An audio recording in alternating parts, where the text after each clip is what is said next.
Hello everyone and welcome back to Plan First Live. This week I've got Kim Arahi with me. Kim's very experienced in the renovation business. She owned a renovation company for a number of years, but she will introduce herself. Once again, just for those of you that don't know me, I'm Sian Larkin. I'm the manager of design services here at Plan First. I'm an architect registered in South Africa. But operating and registering here in New Zealand currently. Kim, would you like to introduce yourself? Yeah, hi. Thanks very much for inviting me, Sian. So I am the Global Technical and Business Manager for the Traffic Group, looking after New Zealand, Australia, the UK and America. My background is design. However, most of my working life, which is many years now, has been in project management, sales, specification, and then delivery. The last 15 odd years has been in my own construction business, specializing in mid to high-end renovation projects. So thank you very much for having me. Thank you for joining us. Okay, this week we are going to be talking about designing for privacy without losing light. That's always a bit of a challenge, especially nowadays with densification. People's houses are a lot closer to each other than they used to be in the past. We see a lot of complexes going up, apartment living. So it is something that's become quite important for a lot of people. So we'll do it a little bit differently today. We're going to be discussing each topic as we have a look at the slide. So what is the goal really of designing for privacy? And basically what it is you want to try and keep your sight lines, but you also want as much privacy as possible for the homeowner. Now, there's a number of ways of doing this. The obvious one would be with window placement. But then you would also look at things like landscaping. You can look at courtyards, skylights, etc. So the first one that we'll look at is strategic window placement. In this image that we've got here, if you make use of those high-level strip windows, it allows absolute privacy for the homeowner, but it still does allow natural light into the space. Kim, I'm sure you've worked on many projects that have made use of this. Yeah, so this is an interesting one, and I guess it depends on where you are in the world. In New Zealand, we have got a magnificent skyline. So we have, ever-changing cloudy sky, bright blue sky, and really that can change the mood of the space. Yeah, for sure. And you definitely need to think about your skyline and not shutting that down when you are building or renovating. A little bit different Northern Hemisphere, Southern Hemisphere. So as I say, you need to see where that is. I definitely love this idea because it does give you room for art. So especially as things, you'll see in the image there, as interiors have developed and evolved, art has got bigger and bolder. And, some of us have art that is meaningful to us and that takes pride of place. But when we've got lots of windows, we lose that space. So that definitely does help. Something just to remind yourself of if you are renovating is think about your lintel placements that might be there from current windows. If you're just going to lift that sill, it is a bit of a cost saving. But one of the things that I've found, and I see it more and more, is when people design, they don't always take into account where's their TV going to go. 100%. Yeah. So with something like this, it's easy you've got a lot of room to put your TV. Yeah. And of course you haven't got the reflection to deal with, especially with our lovely big flat screens now. Yes. The minute you put a big window behind, you're looking at either the TV or the window. Yes. But here you can look at the TV. And it's like having a fireplace near the TV. It's all one focus. Yeah. Okay, moving along. This is a great example, and I love this because it's such a clever use of the space. You're always going to have that splashback in a kitchen because you need that height between your counter or your bench top and your cupboards. And normally a kitchen is quite dark because you're going to maximize covered space, but this is a very clever way of doing it. Yeah, and the thing to remember here, on my renovation days, we did a heck of a lot of kitchens with these splashback windows, we call them. The thing is that wall is generally in New Zealand, a southern wall or a neighbouring wall where you're not wanting a window, because you're wanting that to be the tall wall of your kitchen, with lots of floor to ceiling sort of cabinetry. But what you can do, and what we did do on a number of our projects, is we actually did, because the fencing would be relatively close, we did some specialized lighting there. So at night, you could have it on a day-night sensor. So at night, as it got darker, the lights sort of ramped up. And what it does is it gives you an extension of space. So it gives the kitchen really incredible depth, which is a good play on those little tight spaces. And it actually makes a feature out of the garden. It does, absolutely. And if you're clever with your planting, it's different times of the year, and it's ever moving, ever changing. Yeah. All right, the next one we'll have a look at. Okay, so this is an interesting one. If you've got a bedroom on ground level, which is facing some kind of street front or public space, you can actually, I'm not the biggest fan of frosting a window entirely. So you can do a half frost just for privacy at the bottom and then have it clear at the top. Yeah, so something I saw a few years ago when quite a few years ago now, when I was at the furniture fair in Milan, is that there is a glass that you can actually electrically control, that it tints or it smokes up. And that's quite nice, so that you can have maybe 2 or 3 different levels of smoking. And then, you can have a complete block out. So you can control that. So you can control it. And what with something like this example is, it's just to your head. You don't mind you seeing your head, but it's just below. And what it's doing is it's giving you, the person using the space, the benefits of looking out and over. So it's a good solution, particularly in apartments and inner city dwellings. Yeah.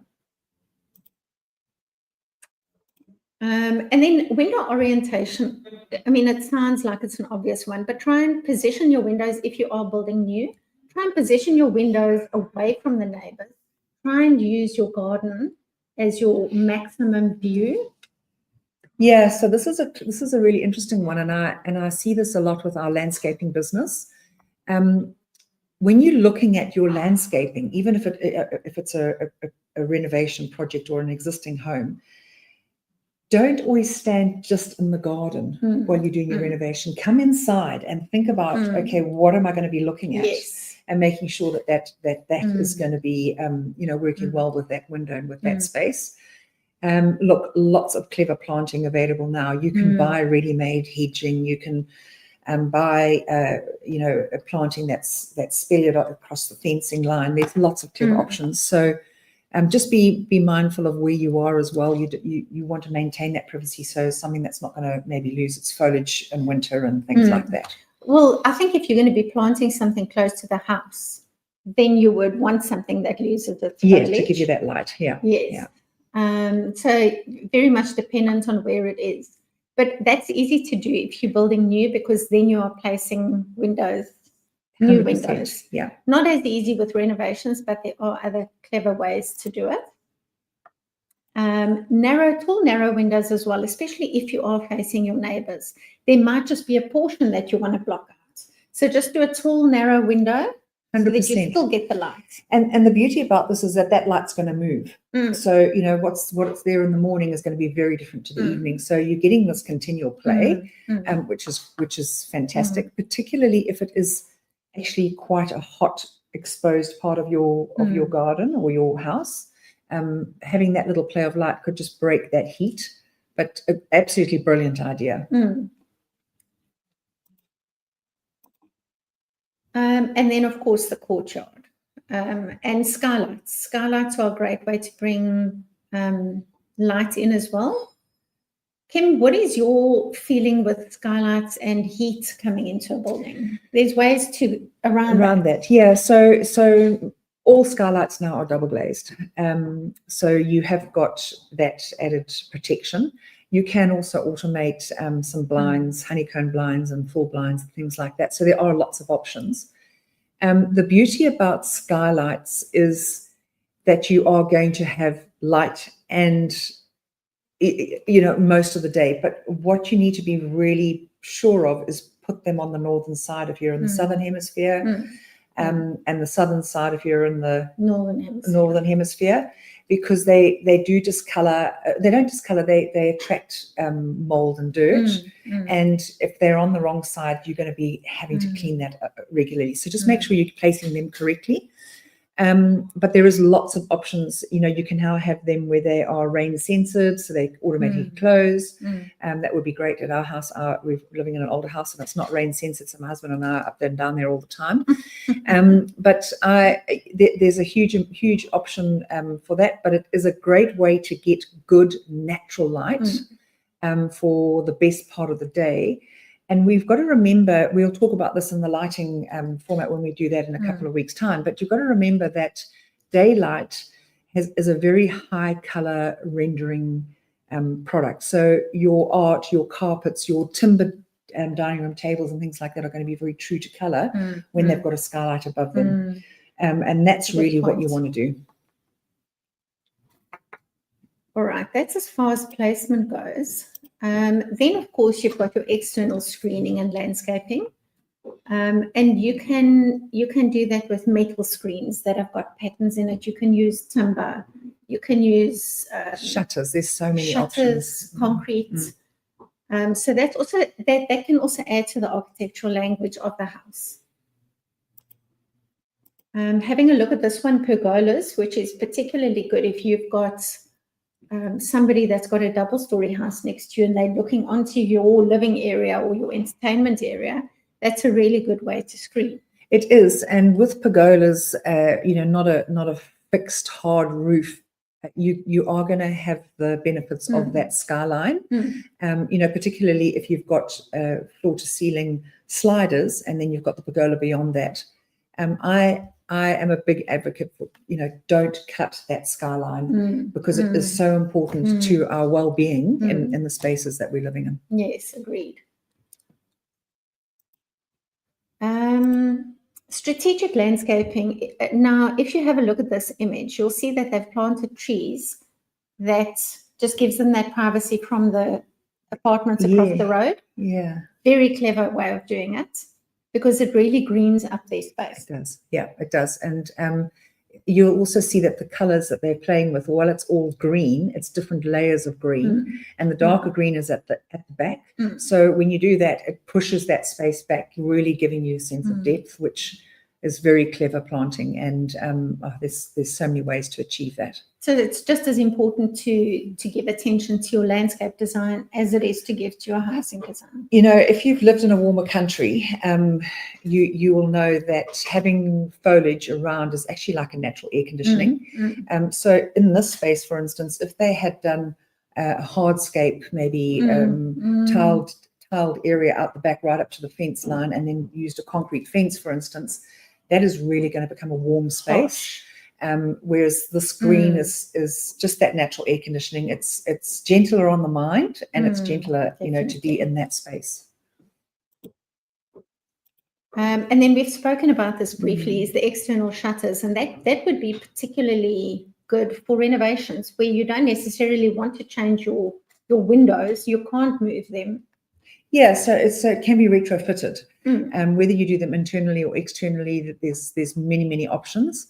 You could just slide them up if they were externally, and then have the use so that your windows could be opened in, and then you would control the view from the outside. They are absolutely fantastic, because what happens, particularly in this double-story scenario, is that you can still see out, but no one can see in just by tilting it. So you're still getting that, you've got to remember, it's all about the person living in the home's experience. It's not about the person outside. You still want to have that sexy look and that nice feel from the outside, that presence. But it's all about how we live and how we experience those spaces. So these are great options. They're not expensive. They're easy to retrofit. Most window options can take them. So, you know, something that can be an afterthought. And it's very underrated. yeah, it I is. think. It is. Yeah. You see them all over Europe. Yeah, very popular in Europe, and there's a reason for that, really. Yeah. And then, of course, you've got the internal solutions, which would be your curtains. Yeah, so curtains and blinds, and you know, this has come a long way. So we did a few media rooms where you don't want light bleed. So we actually developed a system there where the side of the blind, roller blind, slid into a little V channel down the side, and then dropped into a recess on the sill plate. So you really have to think about the space. If it is a media room or a gaming room or something like that, you don't want the light bleed. You really want to have that complete darkness. And of course, there's automation.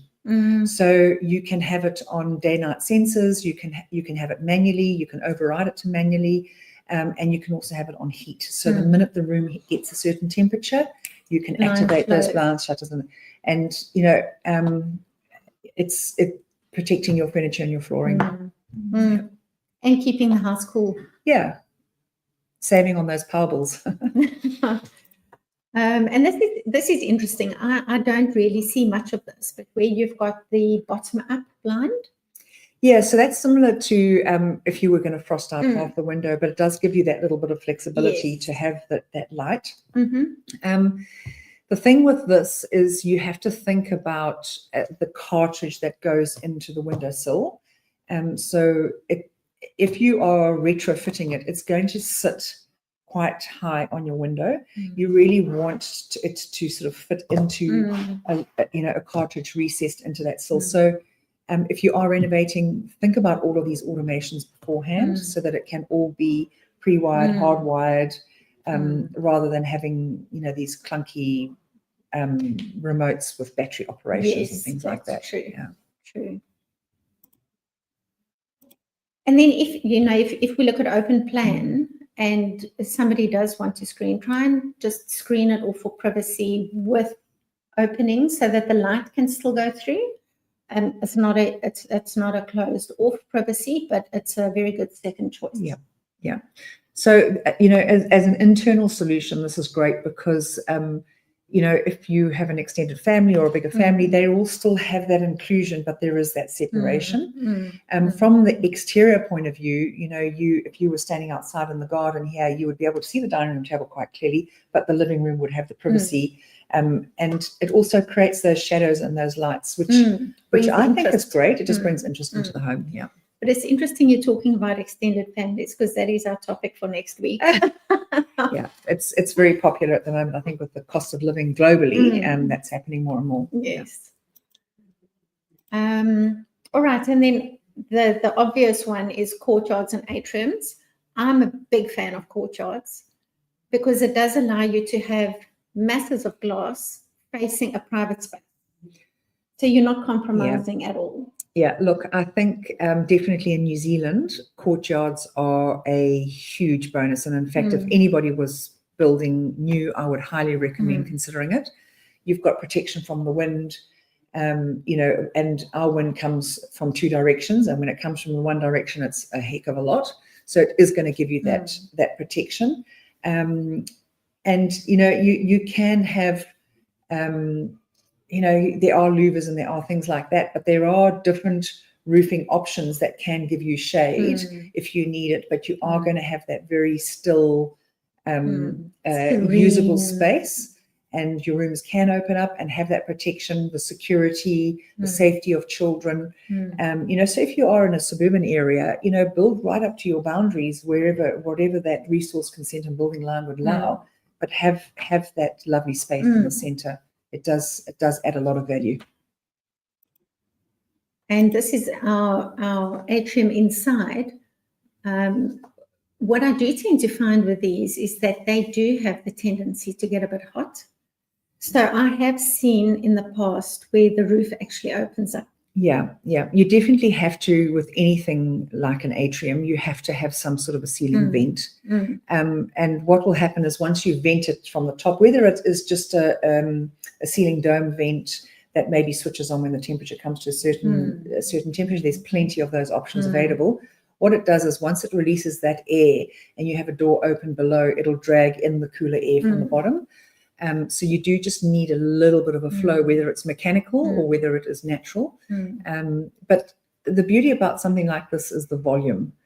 Volume in design, you know, we see a lot of that in our Australian homes. We don't see it in our UK homes and our New Zealand homes. Some of our newer, bigger builds possibly in New Zealand. But Australia, you know, 3-meter ceilings is quite a common thing there for them. With this atrium sort of effect and I guess it's the heat that they've got and they have a way of cooling it and keeping it. But it's also, you know, if you talk about venting at the top, it's very good passive cooling. You've got some louvers at the top that heat can just go right through. Yeah. It also reduces your monthly electricity bill. Yes. Don't need as many air cons. I think let's have a look at some of the questions that have come through. Yeah, there's quite a few here. Shall I start at the top? Let me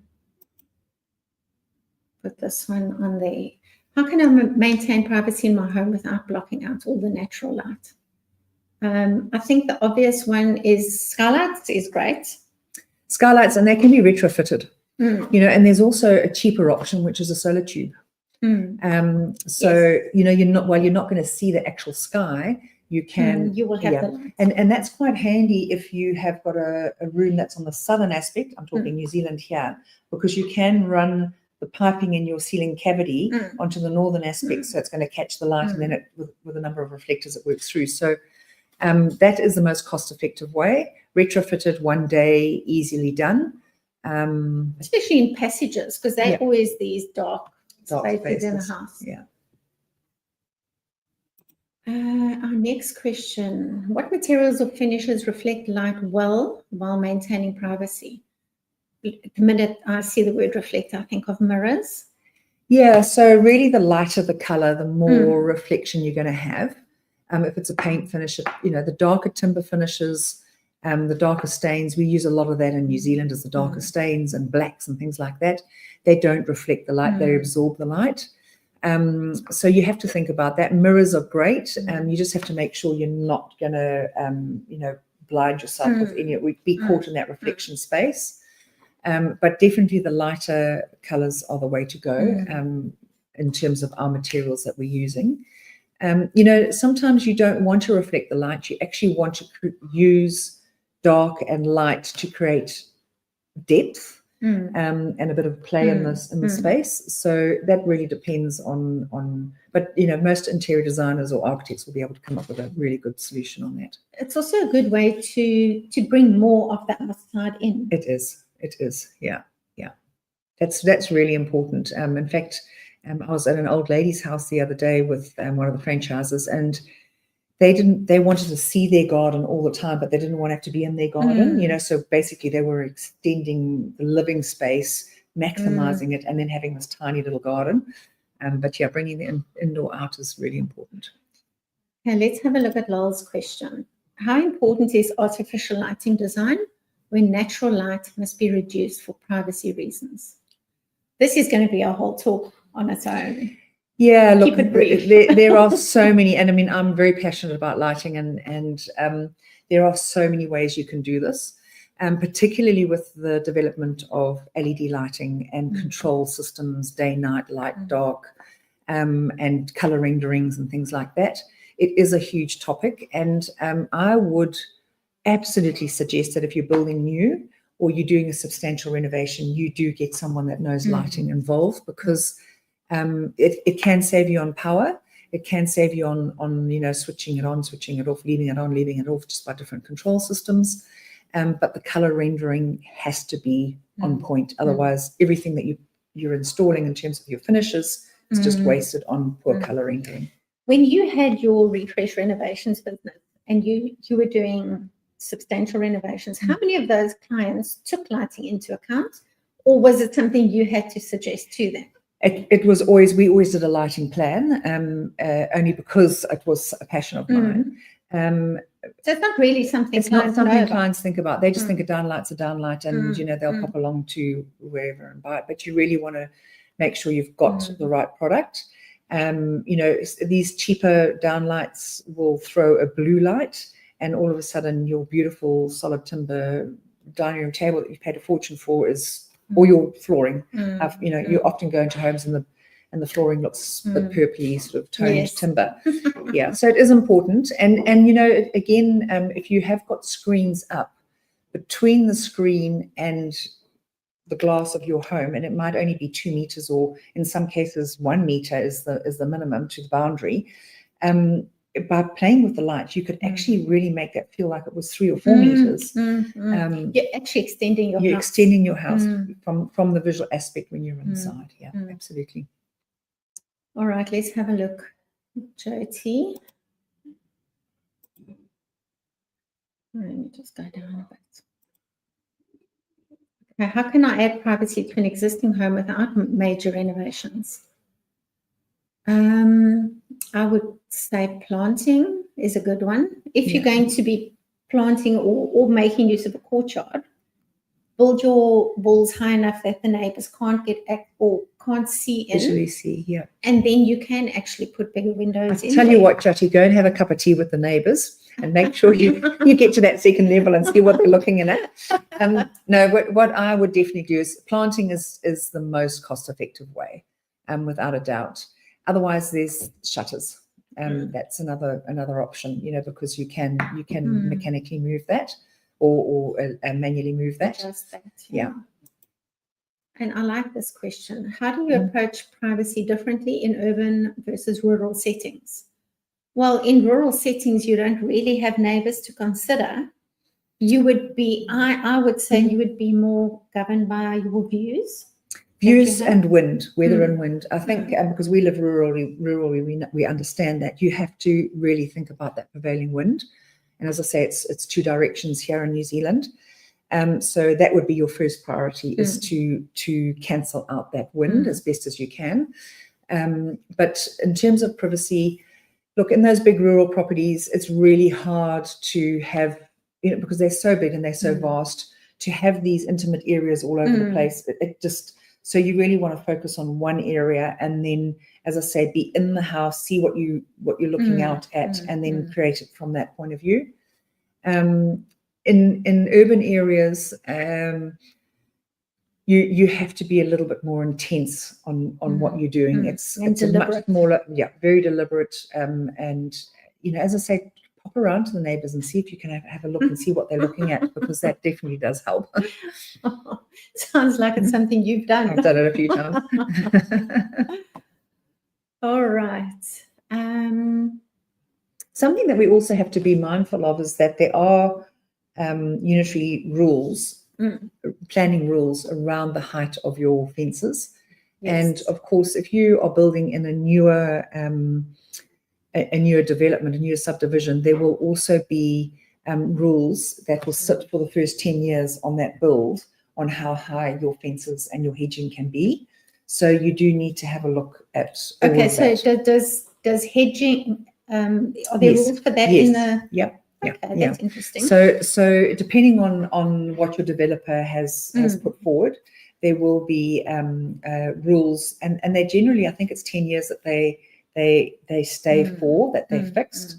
But that's while everybody moans about this unitary plan and height to boundary regulations and things, really that's just protecting our home, and it's protecting the environment that we're living in. So once I understood them in New Zealand, I mean, I've been practicing here 25 years now, it's important because we've got a lot of people coming from a lot of different parts of the world to settle here, and we do have to keep those, it is for everybody's benefit. Yeah, those areas real to what they are.